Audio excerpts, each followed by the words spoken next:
एक समस्या का समाधान निकला नहीं, दूसरी को दावत दे दी, यानी कि आ बैल मुझे मार।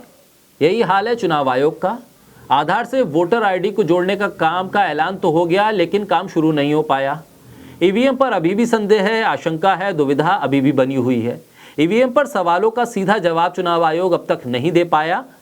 खुद की कमी मानने को तैयार ही नहीं है चुनाव आयोग।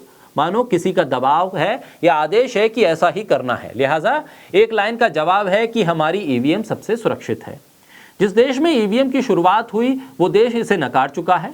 दुनिया के विकसित से विकसित मुल्क ईवीएम को अपनाने के लिए तैयार नहीं है।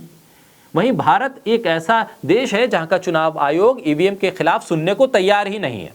इस सबके बीच एंट्री हुई है आरवीएम की। जी हां, ईवीएम नहीं, आरवीएम। बोलता हिंदुस्तान पर मैं हूं आपके साथ मिर्जा शाकिर अली बेग। चुनाव आयोग का कहना है कि रिमोट वोटिंग मशीन यानी आरवीएम अपने निर्वाचन क्षेत्र से दूर रहने वाले मतदाताओं को वोट डालने के लिए प्रेरित करेगी, उत्साहित करेगी। जो लोग अपने घरों से दूर हैं, अपने निर्वाचन क्षेत्र से दूर हैं चुनाव के दौरान, वो लोग उस इलाके में रहते हुए अपने क्षेत्र में हो रहे मतदान में हिस्सा ले सकते हैं। इससे वोटिंग प्रतिशत भी बढ़ेगा और लोगों में उत्साह भी आएगा। ईवीएम की तरह ही आरवीएम के लिए किसी तरह के इंटरनेट या कनेक्टिविटी की जरूरत नहीं होगी। वोटर्स के लिए आरवीएम सेंटर बनाए जाएंगे। इन आरवीएम सेंटर्स पर जाकर वोटर अपने इलाके के निर्वाचन क्षेत्र की जानकारी ले सकेंगे और निर्वाचन क्षेत्र को चुनने पर मतदाताओं के सामने एक लिस्ट होगी उम्मीदवारों की, वो दी जाएगी, जिसमें से वो अपने पसंदीदा उम्मीदवार को बिना अपने वोटिंग सेंटर पे गए यानी बिना अपने गृह राज्य गए हुए वोट डाल सकेंगे। आरवीएम में लगभग सभी चीजें ईवीएम की तरह ही काम करेंगी। ईवीएम की तरह ही इसमें यूनिट भी होगा। आरवीएम की यूनिट राज्य, निर्वाचन क्षेत्र और उम्मीदवारों को दिया गया वोट भी दर्ज होगा, पर्ची भी निकलेगी वीवीपैट के जरिए और इसका काउंटिंग के दौरान उसमें हिस्सा भी लिया जाएगा। ये तमाम चीजें आरवीएम के दायरे में होंगी, जिसकी खूबियां बताते हुए चुनाव आयोग ने तमाम जानकारी भी दी है। चुनाव आयोग ने रिमोट इलेक्ट्रॉनिक वोटिंग मशीन यानी आरवीएम का प्रोटोटाइप सियासी दलों को दिखाया। इस सिस्टम के डेमोन्स्ट्रेशन के लिए मान्यता प्राप्त सभी 8 राष्ट्रीय दलों और 57 क्षेत्रीय दलों को बुलाया गया था, लेकिन कांग्रेस की अगुवाई में कई विपक्षी दलों ने आरवीएम सिस्टम का विरोध किया है।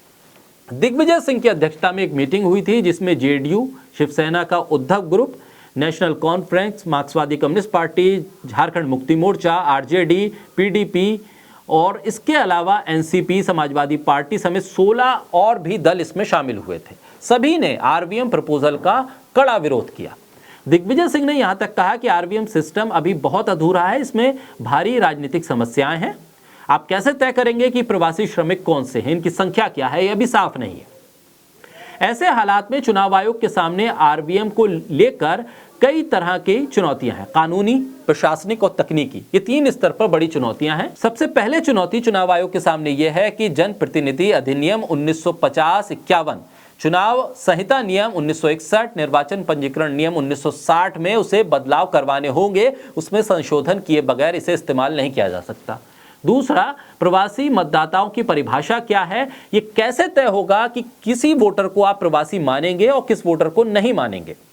रिमोट वोटिंग क्या होगी और रिमोट सेंस किसे कहा जाएगा, मतलब किस इलाके को आप रिमोट मानेंगे और किस इलाके में आपके पोलिंग सेंटर होंगे। इसके अलावा प्रशासनिक चुनौतियां भी कड़ी हैं चुनाव आयोग के सामने। इसमें रिमोट क्षेत्र में चुनाव आचार संहिता कैसे लागू होगी, क्योंकि जिस जगह वोटिंग हो रही है, जिस जगह चुनाव है, वहां पर तो चुनाव आचार संहिता लागू है, लेकिन उस राज्य से हटकर दूसरे राज्य में अगर कोई वोटर वोट देता है तो उस राज्य में कैसे चुनाव आचार संहिता आप लागू करेंगे। साथ ही पीठासीन अधिकारियों की नियुक्ति कैसे करेंगे, वोटर लिस्ट कैसे तैयार होगी, किस तरह से आप वोटर की निजता को बरकरार रख पाएंगे, रिटर्निंग ऑफिसर तक वोटिंग के बाद की जानकारी कैसे पहुंचेगी। ये तकनीकी समस्याएं भी अब चुनाव आयोग के सामने हैं। ऐसे में चुनाव आयोग का सपना परवान चढ़ता है या नहीं, ये तो देखना होगा, लेकिन इसने एक राजनीतिक भूचाल जरूर लाके खड़ा कर दिया है। अभी हाल में मायावती के जरिए जो ईवीएम के खिलाफ उन्होंने बयान दिया, उसके बाद एक बड़ी फहरिस्त है विवादों की ईवीएम को लेकर। साथ ही अब आरवीएम का एक विवाद साथ में जुड़ा है। इसको लेकर अब चुनाव आयोग को सबसे पहले राजनीतिक दलों को संतुष्ट करना पड़ेगा और फिर राजनीतिक और प्रशासनिक चुनौतियों का भी सामना करना पड़ेगा।